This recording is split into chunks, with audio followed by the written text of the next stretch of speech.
Are you a marketer or are you an educator? In main expertise, I'm a marketer, but by passion, I'm educator.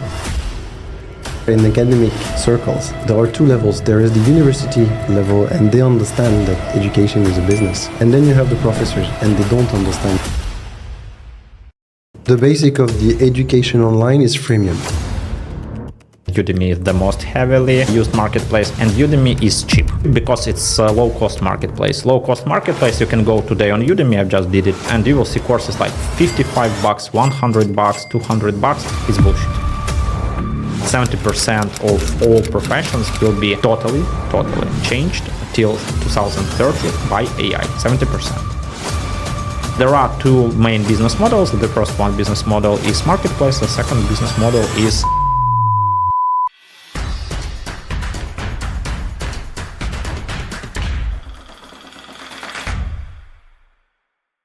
Welcome everyone to another episode of the Scale Up Show. Today we have Anton. Yep. Nice to meet you, Anton. So Anton. Nice to meet you, Anton. Nice to meet you, Anton Voroniuk. Is that the right way to say the name? Yeah, totally correct. Fantastic. So today we're going to talk about quite a lot of things. Education, marketing, digital education, and one big idea, which is how do you scale a system of education online? And how do you go from an expertise, yours is digital marketing, how do you go from that digital marketing expertise to scaling an education platform, an education system and value proposition, let's say, to beyond 600,000 students? Sounds good? That's a good plan. All right. So, background, entrepreneur. Yep. You've done quite a few things. For about 10 years, the CEO. Were you the founder? Web Promo Group? I'm co-owner, yes. And have 3 partners in the promo group. So that's a digital agency that's focusing on finding the right audience online, doing the analytics, making sure that basically the funnels are in place and delivering for the brand. And you've been working with brands like Google partner, Facebook marketing partner, TikTok partner, so forth and so on, which probably got you to new ideas, and we're going to talk about that as well. So that was for 10 years. And then for 2 more years, the past 2 years, you've been the CEO of Skill Booster Academy, which is digital marketing academy right now. Yep. So, which is pivoting to more global topics like AI, programming, design, but AI-driven is our main career right now. So what's the typical client? What's the persona? Right now, if we talk about Skills Booster Academy, we are selling our courses on marketplaces. We are presented on Udemy, and Udemy is the most heavily used marketplace. We have like 600,000 students plus on this platform, but also we've tested Tutorials Point, Skillshare, and now we are in the process of creating a course on Coursera. Okay, so the typical client, the ideal client? The ideal client is a guy who wants to get the basic skills in digital marketing, AI, and other online specialties. Okay. How did you go from the larger agency that was about working with Google and big accounts to turning things into something that was more educational? It's a good question. It must be 2 stories, Ukrainian story and international story. Ukrainian story is about passion. Agency business is great, it's scalable, and it's about client relationship, and clients-oriented is one of my big values and goals. But at the same time, I love to teach, and maybe 10 years ago, when we had to create our own courses for employees, how to go through Google Analytics certification, Google Ads certification, we create firstly internal education. It was pretty good, and we decided let's try to push it public, and that's how Web Promo Experts Ukrainian Academy, Ukrainian business was started. And during this time, we published a lot of courses. We have over 10,000 students in Ukraine, and it was the beginning of educational story for myself. If we talk about the main accelerator in international story, it's just the word of 3 words. words, it's war. We started Udemy 1 year before the war. It was like test, but when the war in Ukraine started, when the Russian terrorists started pushing Ukraine, we pushed a big part of our team on Udemy, on our English courses. We started fluently translating our courses that we had on Ukrainian platform and pushing them on Udemy. So we have passion at the beginning. So I love to teach, and it's my great passion. And we have external war acceleration when we get global, and we decided that it will be our main focus during this time, and this focus gave it results. So are you in the end, at the end of the day, are you a marketer or are you an educator? I can say that in main expertise I'm a marketer, but by passion I'm educator. The funny thing is, so I've been teaching at university for years, right? So I used to be I also had this experience. Professor, and the funny thing is when you are in academic circles, there are two levels. There is the university or the school level, and they understand that education is a business. Yep. And then you have the professors, and they don't understand that education is a business because they get paid to deliver teaching and delivering, and sometimes they complain about having to teach. Yeah. Right?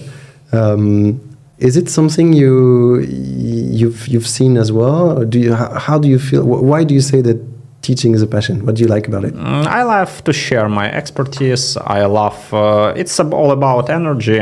For example, I had one webinar for international audience yesterday. I've had today at the morning a webinar for Ukrainian audience. And if you don't like what you do, it takes energy. And after a webinar or such podcast like this, you are going dead and you are talking nowhere. I wanted to repeat it right now. But if you talk about my feeling after this webinars, I was full of energy. I'm still full of energy. It helps me to do something new, to change, to create, and so on. So when you talk, when you share, when you see how this expertise is changing other lives, in my cases in Ukraine, we created a big generation of marketers. Our students right now are head of marketing, head of digital, head of SEO. Some of them created their own business. They opened their own agencies. This is a result which is really inspiring me. And maybe it's the mission changing the life of other people. In Ukraine, it was a small market, so it was like a couple of thousands of people. If we talk about our global approach, changing the million of lives is a good approach which motivates me and makes me happy. So we'll talk about that in a minute when we talk about the scaling aspect. But first, how is online education working as a business? What's the business model like?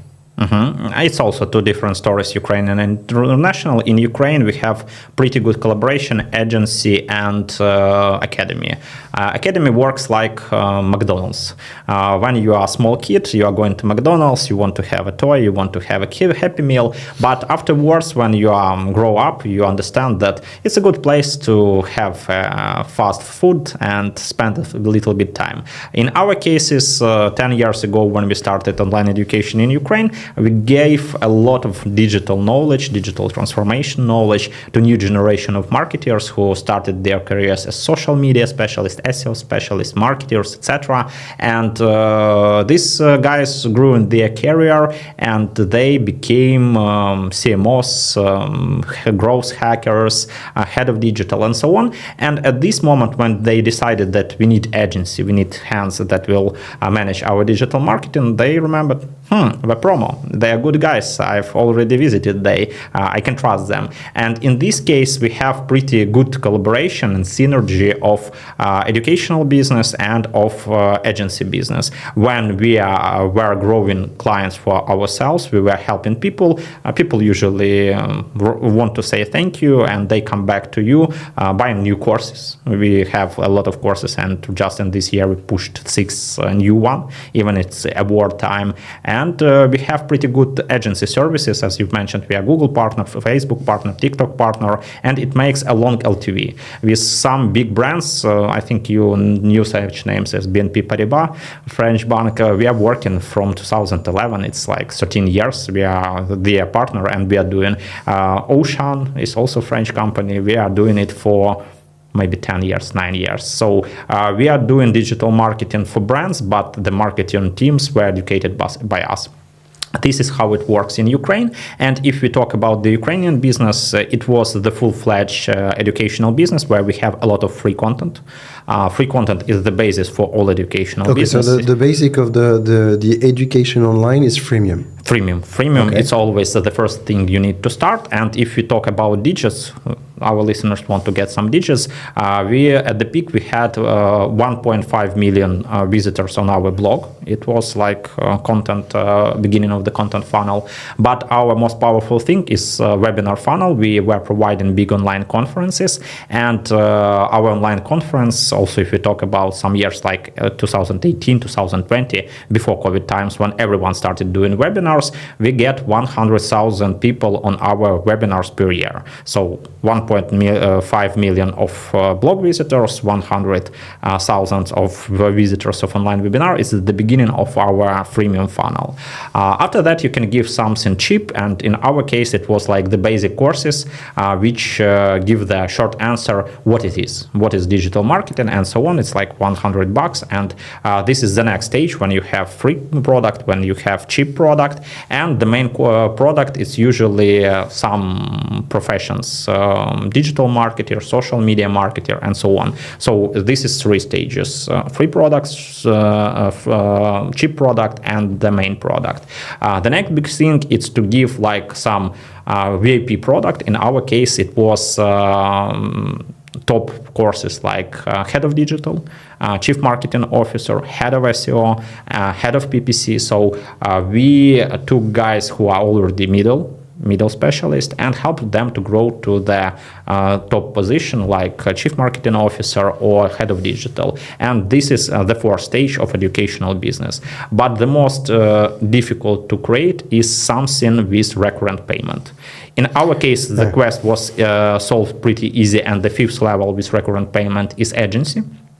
So if this marketing officer or head of digital decides to work with agency, usually you are paying for SEO and PPC and other digital marketing services on monthly basis. The LTV is pretty high, and we have all 5 levels of educational business.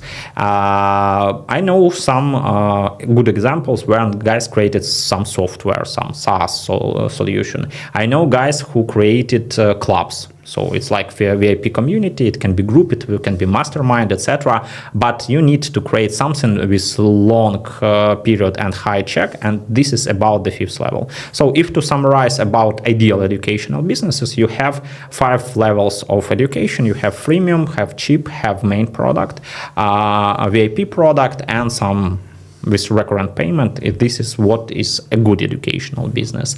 When we go global on Udemy, we decided that we need to focus on something cheap. Because the point is that what you're talking about when you're saying this course is $100, that means it's something you're doing on your own platform, on your own system. In our case, it was we were doing it on our own system. And then you can go up to the average specialty is or profession, how we can call it, is from $300 to $1,000.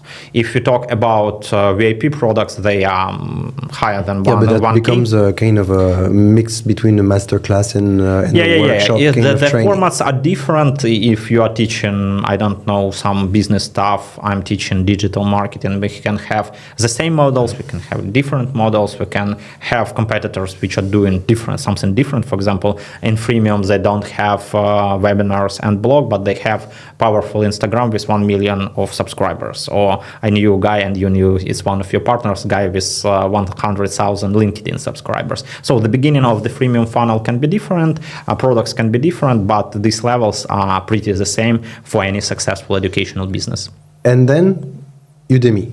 And Udemy is a different business model. Udemy is a bit different business model. It connects to things of the 1st and 2nd level. Udemy can be free or freemium, and Udemy is cheap. So so for us it was the beginning, and right now we are in the process of creating our own cheap product, which is not on marketplace, and we have plans maybe in this year to start the first specialty. When you say Udemy is cheap, do you mean it has to be cheap? It has to be cheap because it's a low-cost marketplace. Low-cost marketplace, you can go today on Udemy, I just did it, and you will see courses like $55, $100, $200. It's bullshit. It's marketing bullshit. Everyone who have a regular connection with Udemy understand that maybe 4 times a month you have the possibility to go to some Udemy sale. It can be a one-day flash sale, St. Patrick's Day. We have St. Patrick's Day in 2 days, Easter, New Year, etc. Regular retail cycle, and you can buy the courses close to $10. The best sales is $9.99. It's mostly impossible to get courses cheaper than $9.99. You can get it for free, but you can't get it for $5 or for $7. And usual sales, it's like $11, $12, $15, something like that. So Udemy is selling courses from $9 to $15 with sales 4 or 5 times per month. Sometimes there is no sale, and mostly nothing at this moment will be sold. But when you have sale, the most of students enroll by these prices.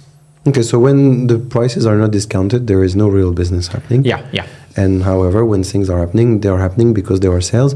Also because, if I understand correctly, the model with Udemy is that you can be a member and pay to have access to discounted course, right? Mm-hmm. So technically, if I'm a user and I pay, then I can get your courses discounted, something like that.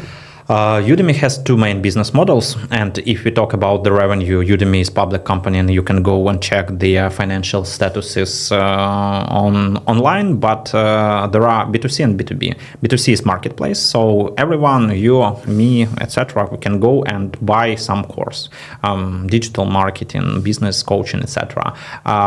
In this model, Udemy takes from the instructor 63% of revenue. So you will get 37, Udemy will take 63%.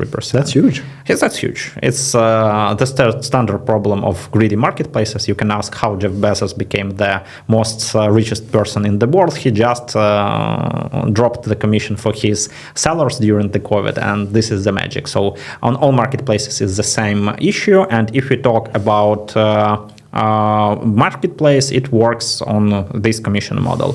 You can get 97% of revenue in case you are selling courses by your own referral link. And Udemy will take just 3% for proceeding the payment, but 97% will be yours. So not $3 how it works usually, but $9.7 will be yours. In the first model, but honestly, it's not very active right now. Marketplace is not growing. It's pretty stable with some seasonal fluctuation. It's close to 100 million traffic per month. So it can be 110 million, it can be 95 million, but it's fluctuating maybe from the COVID time. The COVID time boosted like 120, 130. After that, it dropped to 100 and it's stable. But where Udemy is really growing, it's growing in B2B. So how it works, big companies like Vodafone, PayPal, Accenture, etc., they are paying Udemy subscription payment $500 per employee, and employee gets access to the Udemy for Business library. What is Udemy for Business library? The best courses. We are Udemy instructor partners, so most of our courses in this library are getting in such subscription. So your company just paid for you $500, and you are consuming this content like on YouTube. You can go to any course, jump from one lesson to another lesson. For Udemy, it's pretty good. So it's like a Netflix kind of system? Netflix for geek guys. We can name it Netflix for geek guys. For Udemy, it's a great revenue growth. So firstly, it was like 20%, 30%. Now it's over 50% of business, and it's the most growing part of business where Udemy heavily invest. But for instructor, it's also not very sexy because if you talk about the digit, Udemy declared like 15% commission. Just 1 year ago, it was 25%. So they also dropped it. But factually, they are paying for minutes of people watch. So it's closer to YouTube. So it's something like 2 cents per minute of watch. If you generate a lot of content which is consumed by business audience, it will be something interesting. If you are doing some very, very niche thing and short courses like 1 hour, it won't work at all. So there are 2 main business models. The first one business model is marketplace. The second business model is UFB, Udemy for Business subscription. In this case, you need to better understand what is interesting for business audience, because you can't teach business guys how to write CV and find a new job, because this content will not be taken to the Udemy for Business. So in the end, would you say that Udemy, or I mean, not just Udemy, but online education is an industry that can actually work for people who are just passionate about educating and teaching, for instance? Can they actually make a living? And beyond making a living, can they build a reliable business that's going to be scalable and work for them? Or is it just that the education is a teaser and something that, as you were saying earlier with the company in Ukraine beginning, in the end it's like, okay, it's making cash, but the point is that if they start using your videos, then they know you're here, and when they grow and when they need something else, they will get to you anyway. I can say that all education is the first moment it's expert investment. It's when you are investing in yourself as expert, when you are speaking on conferences, when you are creating courses. I have book on Amazon, so when you are writing the book, etc., you are building your expert presence, and this expertise, this personal brand can be monetized in some way. And if you talk about the first answer to the question, you will get the expert brand. Brand is something very important. Everyone knows that it's very important, but how to measure and how to say what is the price of your personal brand? It's really hard to answer this question. On the other hand, it can be independent business. So what you're saying is the key element of online education somehow is the power of personal brand, the power of company brand, and the power of expert that you will introduce. So it's an entry. It's an entry that creates the brand. The entry of 3 brands, and it's create one global brand. Okay. And that means you can go from mass market, small ticket, to high ticket. This is me.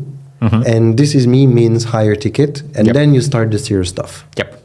It works like this, and if we talk about the educational product, it can be not just like freelancer stuff when you get 1K per month and I can go to find a job and maybe it will be good. But at the same time, it can be a business, it can be real business for growing team, for growing value, etc.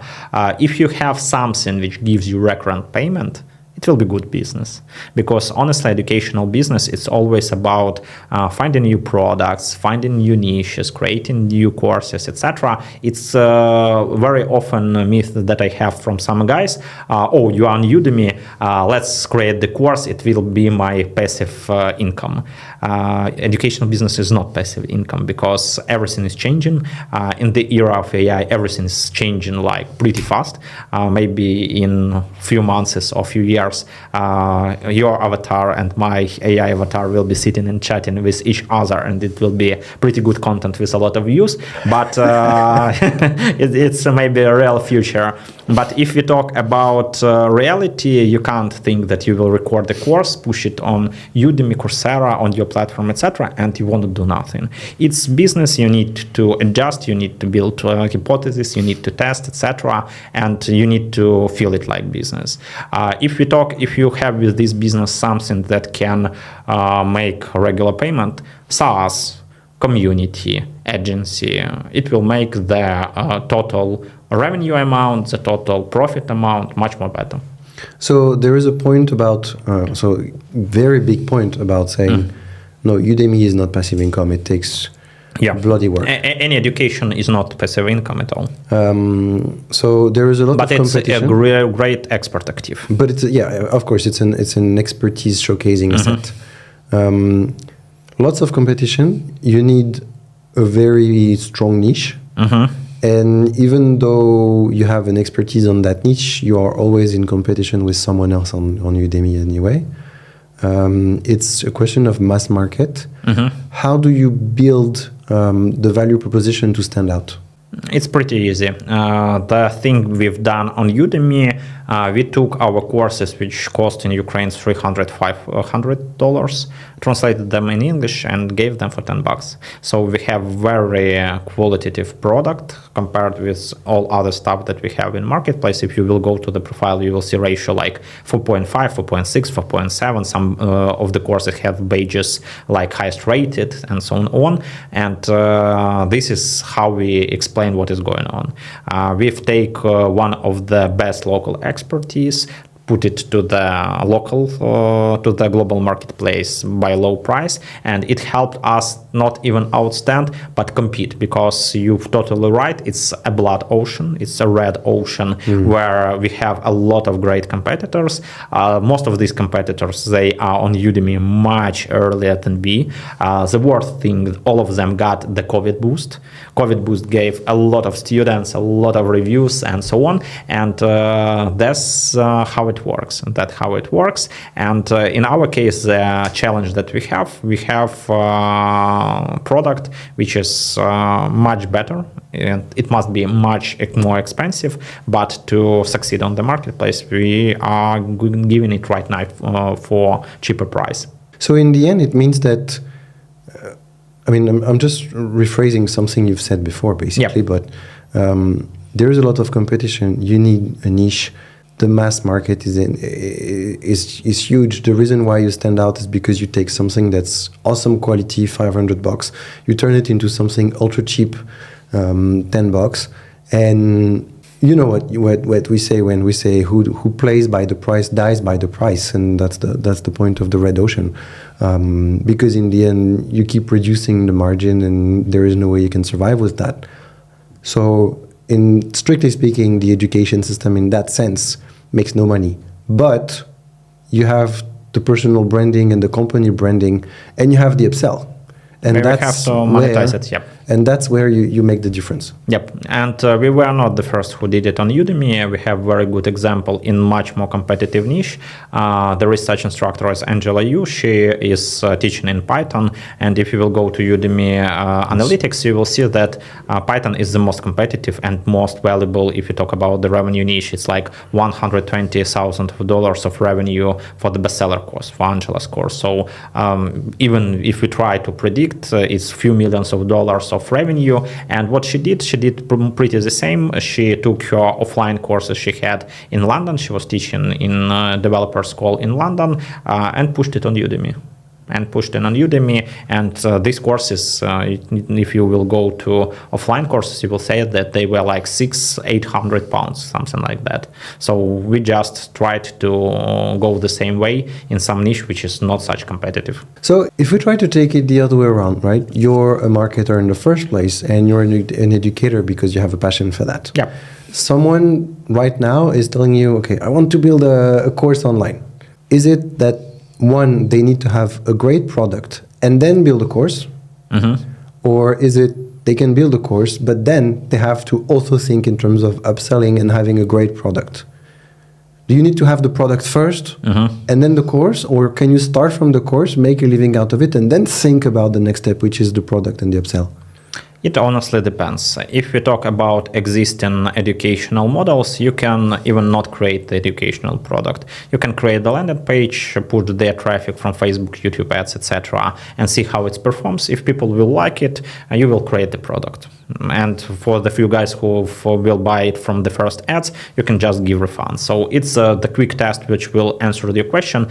Is you sexy enough as an expert to get payments?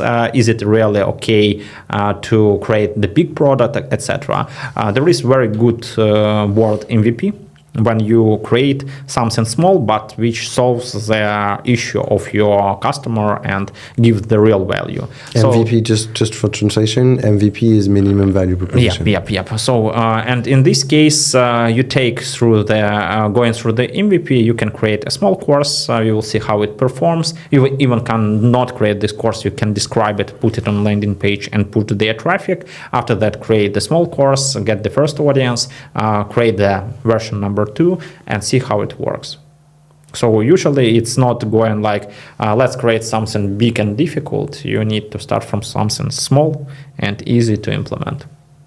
MVP is a good word in this case. Yeah, definitely. In terms of scaling, you said you started with 10K people in Ukraine, got to 600K, sorry. What are the key elements that you need to make it happen? So we've talked about the audience and all that, but is it a strong team? Is it the tech? Is it just the volume that makes it happen in the end? I think that it's about the size of market.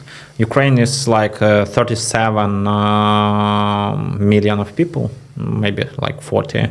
If you talk about before the war, if you talk about English-speaking market of guys who want to get some technical marketing AI knowledge, I think that it can be 1 billion. It can be 1 billion. Everyone needs the basic understanding of ChatGPT, of what is digital marketing, what is programming, what is productivity, etc. So if you want to work on small market, you will get a small reach. If you want to have a big market, you will get a bigger reach. And for us, it was pretty important to make this step from small market to global. It's not easy right now. It's not easy, especially when you was taken by the war accidents, but at the same time we are doing pretty good. We are focused on creating new products, new value, and we are moving in this direction. In terms of tech and team, what is the size of your team? How many people are working behind all that? So you're the front face, but how many people work on it to make it happen? If you talk about Ukrainian business, as I've mentioned, I'm one of 4 partners. We have team in Ukrainian business for close to 150 people. If you talk about Udemy, we still name it startup. It's 3 years, but it's still startup. It's close to 13. So the 100 and something people, they work on the agency Google and educational agency. business in Ukraine. Yep. Okay. And the rest, the 10-ish people that are working on the digital course kind of thing, they work on what technically? They produce the videos? It's project managers who are communicating with, I'm not just the one instructors, we have other co-instructors, they're communicating on co-instructors, creating agendas, creating content, generating ideas of new courses, testing niches, and so on. So we have like the biggest part of the team is product team, because we are creating a lot of new products, marketing team. So product and marketing is maybe the biggest part. So there is a research and development from market research anyway. Yeah. It's usually like the teamwork when we search for new topics, when we search what can really work, build hypotheses, etc. How about AI? I love it. Yeah, I've seen that you've got a few courses that are about using AI, and you were just talking about you need a basic 101 on how to use ChatGPT. Okay.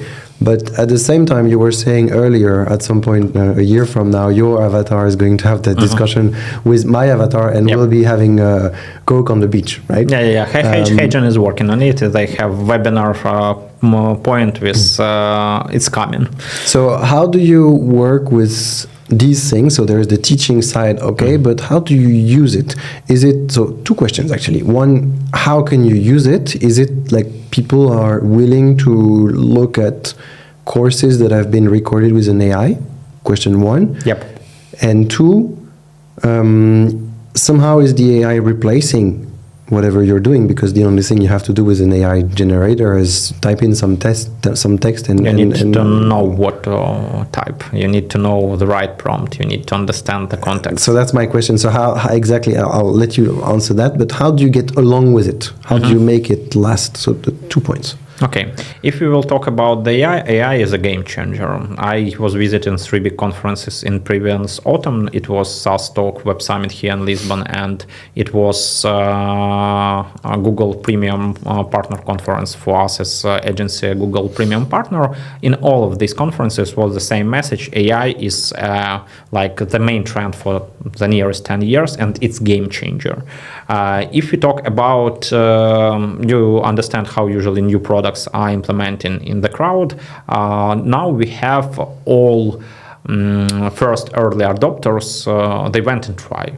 So you checked it, me checked it, etc. And it's a pretty good game. I am doing a lot of stuff with ChatGPT or Gemini, writing text, social media posts, creating some content for my LinkedIn. I'm creating some videos with HeyGen, DID, etc. Creating pictures with Midjourney, and it looks like a good stuff, good kind of to play, to create some content, to make it faster, to make it more efficient. But the main thing, what Google says to us on the conference, and I have friends who are working in Google and Meta, etc., they are all right now focused on the AI. AI will create a new patterns of customer activity. So it will be something new. For example, I was driving here using Google Maps, while Google Maps was just like offline map without internet. It was something which was not very important. But these patterns, they usually created new patterns, not by early adopters like you and me. They are created when a lot of people started using something new.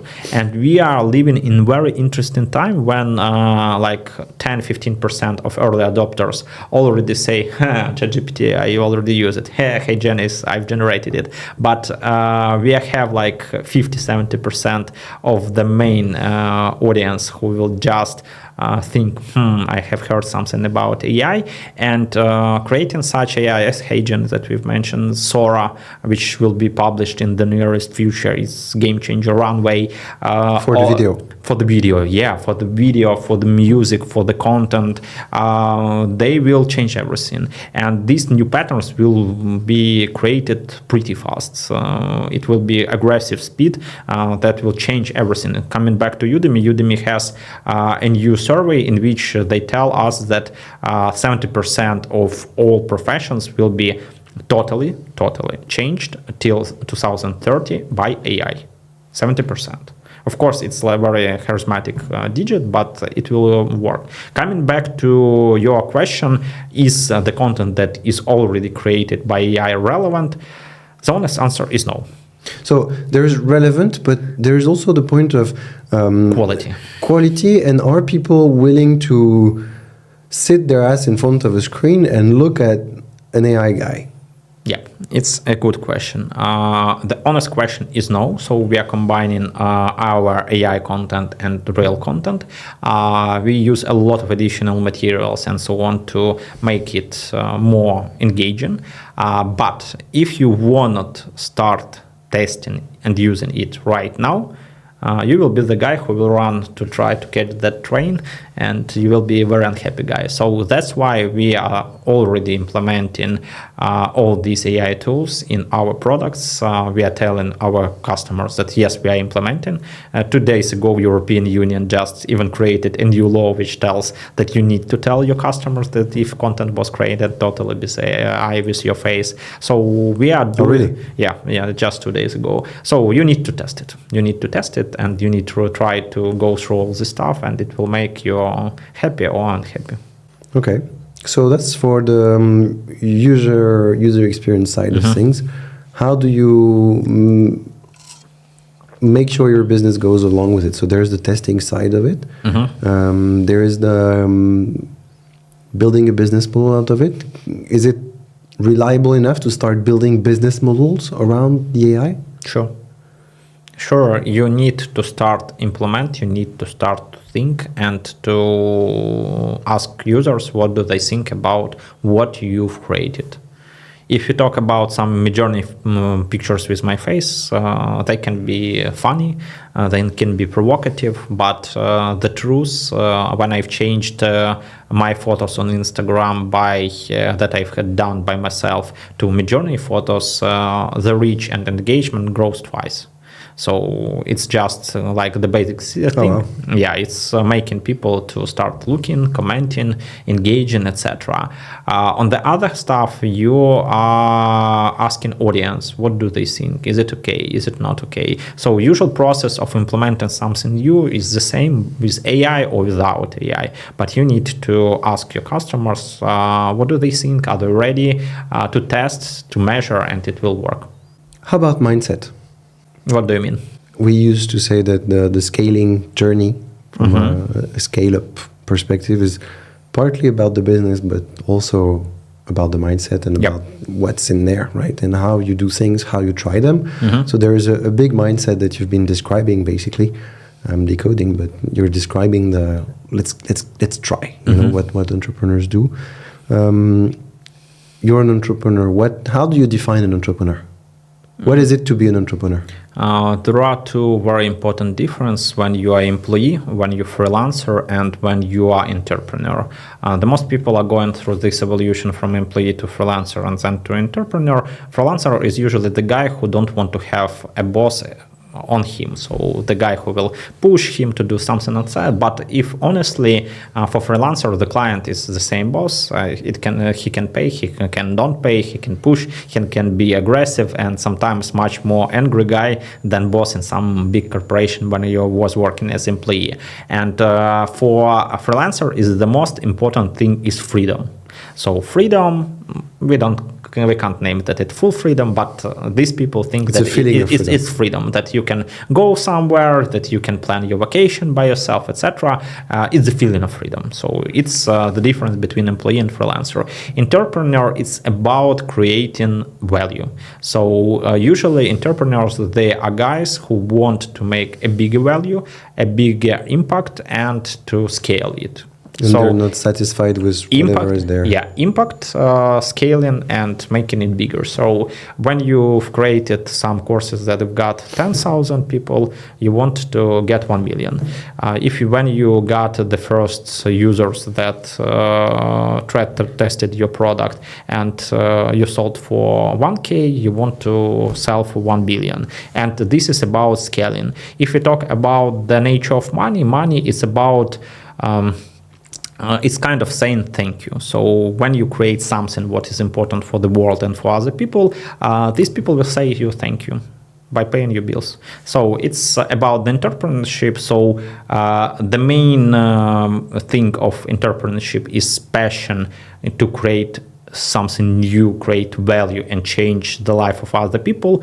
And the money is the KPI that you are doing something what is really important for your people, and you are going in the right direction. It's true that we've seen that with our clients when we coach them and when we work on, pushing the lines. Some clients who really succeed in what they do, they say, geez, man, making money is boring. Once you have it, you have it. Yeah, you have to get mission. Without mission, you will get the car, you will get the house, you will pay your bills for education of your kids, etc., and you will stop. But if you have passion, you will do still doing something. What's your definition of scaling? Scaling, you need to find a bigger value. You need to find bigger market. You need to make bigger impact.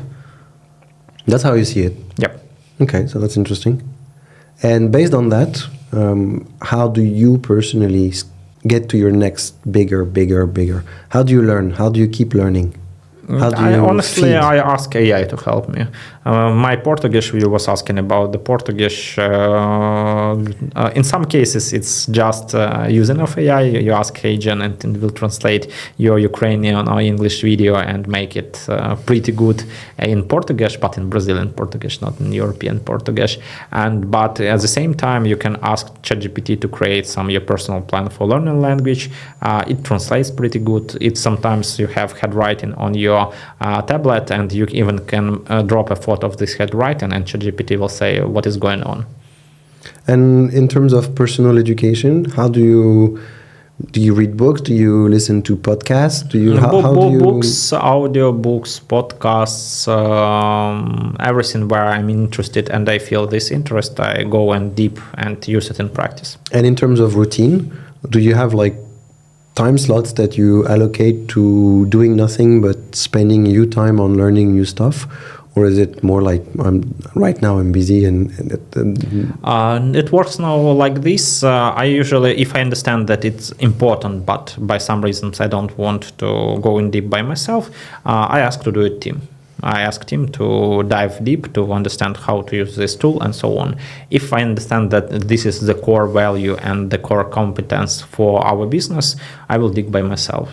I will pay for courses. I will buy some courses on Udemy, go to any other stuff where I can get this knowledge, any activity, conference, etc., and grab this knowledge for myself. Have you, maybe not, but let's ask anyway, have you wondered or analyzed or calculated how much you've spent over the past 15 years on education content, whether that's for you, for your company? It's really hard to calculate. It's maybe not, maybe thousands of dollars. So maybe something like this. Easily thousands, usually. Yeah. Okay, so if we wrap it up, how do you scale an education business? Is it with the passion first? Yeah, it's 100% about passion. It's really hard to push yourself to do something what you don't like. So you need to do what you like, and where you have the audience what is ready to pay for what you are doing. It's very two important circles that you need to find them, and you need to combine it. So passion and market. All right. We are coming back where we started, marketing and education, expertise and passion. Yeah, it's the end of the loop. Yep. All right. Well, thank you very much for your time. Thank you for inviting me. Thank you for the insights. You guys know how to do commenting down below, liking, following, and getting in touch with the guy if you need. It's a good idea. Cheers, guys. Cheers. Thank you. Bye.